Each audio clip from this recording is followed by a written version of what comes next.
ఓం అస్మద్గురుభ్యో నమః. లక్ష్మీనాథసమారంభం నాథయామనమధ్యమాం అస్మదాచార్యపర్యంతం వందే గురుపరంపరాం. వసుదేవసుతం దేవం కంసచానూరమర్దనం దేవకీ పరమానందం కృష్ణం వందే జగద్గురుం. ప్రియ భగవద్బంధులారా, ఈరోజు మనం విష్ణు సహస్రనామంలోని 36వ శ్లోకం అనుసంధానం చేసుకున్నాం. స్కంద స్కందధరో ధుర్యో వరదో వాయువాహన వాసుదేవ బృహద్భాను ఆదిదేవ పురందర. ఇందులో ఈ శ్లోకంలో 9 నామాలు ఉన్నాయి. 329వ నామం స్కంద. ఓం స్కందధరాయ నమః. శత్రువుల శక్తిని ఎండగట్టువాడు, వాయు రూపంతో వస్తువును ఎండునట్టు చేయవాడైన వానికి నమస్కృతి. భగవంతుని వైభవం ద్వేషించు తామస ప్రవృత్తి గల రాక్షస జాతికి చెందిన వారిని స్వామి శోషించి చేయవాడు లేక నశింపజేయవాడు. తానహం ద్విషత్ క్రూరాన్ అని భగవద్గీత వచనం. ఈ విషయం మనకు ప్రమాణం.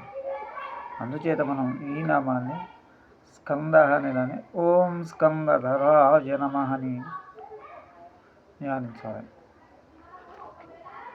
తదుపరి నామం స్కందధరః. ధర్మ మార్గంలో పోషించువాడు, కుమారస్వామిని పోషించువాడు గారికి నమస్క్రియ. దేవతలకు సేనాపతిగా ఉండి తారకాసుడు మొదలుగా రాక్షసులను సంహరించి ఇంద్రుని దేవరాజ్యం నిలబెట్టిన కుమారస్వామికి స్కందుడని పేరు. అతనికి అంతటి శక్తి నుంచి రాక్షస సంహారం చేయించిన వాడు పరమాత్మయే కనుక ఈ నామం పరమాత్మ ప్రభవించినదిగా మహర్షులు స్తుతించారు. అందువల్ల మనం ఈ నామాన్ని మనం ఇప్పుడు ఓం స్కందధరాయ నమః 330 నామం సంధానించాలి, ధ్యానించాలి. తదుపరి నామం 331 ధూయ్య. ఓం ధుర్యాయ నమః. ప్రపంచ భారమును మోయవాడు, సృష్టి స్థితి లయ అది కార్యమును వహించువానికి భారం వహించిన వానికి నమస్కృతి. సముద్ర మదన సమయమున సముద్రమున మందర పర్వతమును దేవదానములను సర్వ ప్రపంచమును అడుగున తానుండి మోసినవాడు కనుక ఈ నామం భగవంతునికి ఏర్పడింది. అందుచేత మనం ఓం ధృయాయ నమః అని ధ్యానించాలి. తదుపరి నామం 332 వరద. ఓం వరదాయ నమః. దేవతలకు వరములిచ్చువాడు, యజ్ఞము చేయువాడు, యజమానుడిగా దక్షిణించువానికి అభివాదం. లోకపాలకులుగా చెప్పడు ఆయా దేవతలకు కావలసిన వరములను ఇచ్చేవాడు. ఉపాసకులైన భక్తవర్యులకు వారి వారి కోరికలను అనుసరించి అనేకములైన వరములు ఇచ్చేవాడు కనుక భగవంతుడు ఈ నామం వరద. ఓం వరదాయ అనే నామం చే మనం ధ్యానించాలి. వాయువాహన.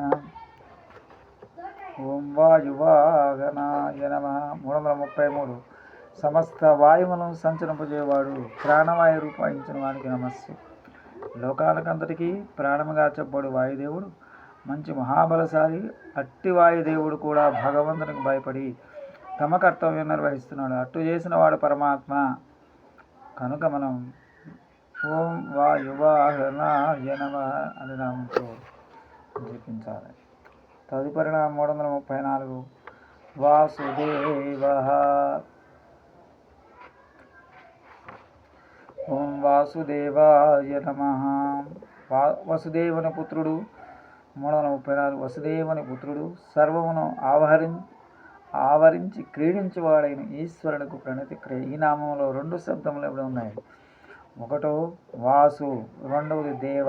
తల్లి శిశువును తన ఒడిలో చేర్చుకుని కాపాడినట్టు ప్రపంచాన్ని తనలో ఉంచుకొని కాపాడువాడు కనుక అనయో. దేవశబ్దమునకు ఆడుకున్నవాడని అర్థం. అనగా బ్రహ్మాండాన్ని సృష్టించి బాలుడు బంతులతో ఆడుకున్నట్లు వినోదించున్నాడు కనుక ఈ నామం చే స్తుతించబడుచున్నాడు.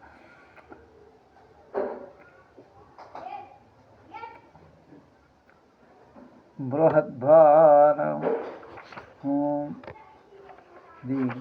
335 నామం ఓ బృహద్భానవే నమః.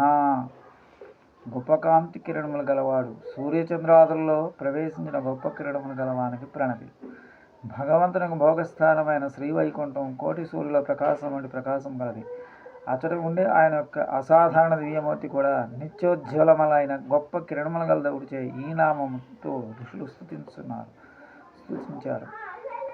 ఆదిదేవ 336 నామం. ఆదిదేవాయ నమః. ఓం దేవాయ నమః. అన్నిటికీ ఆది అయి గొప్ప కాంతి గలవాడు కూడా నాకు నారాయణ నమస్కారం. ఆది అయిన దేవుని కనుక కారణమైన వాడు దేవశబ్దం క్రీడించువాడనే అర్థాన్ని బోధిస్తుంది కనుక బాల క్రీడన కైరివ అనగా పిల్లవాడు ఆట వస్తువులతో ఆడుకున్నట్లు భగవంతుడు బ్రహ్మాండమును సృష్టించి వినోదిస్తాడని భావం. తదుపరి నామం 337 పురందర. ఓం పురందరాయ నమః. రాక్షసుల పట్టణంలో నాశనం చేసిన మహాప్రభావశాలిగా అభివాదం. పురమనగా శరీరం. ఆ శరీరంలో కలుగు ఆధ్యాత్మిక ఆది భౌతిక ఆది దైవికములైన 3 విధములైన బాధలు పురముగా గ్రహించి వాటిని నశింపజేయవాడు కనుక ఈ నామంచే పరమాత్మ కీర్తించబడుచున్నాడు. శ్రేయకాంతాయ కళ్యాణ విజయనిర్గ్రహం శ్రీ వెంకట నివాసాయ శ్రీనివాసాయ మంగళం. మంగళం నారసింహాయ మంగళం మంగళాన నివాసాయ యాదాద్రీసాయ మంగళం. మంగళాశాసన పరై మదాచార్య పురం సర్వైస్య పూర్వైరాచార్య సత్కృతాయాస్తు మంగళం.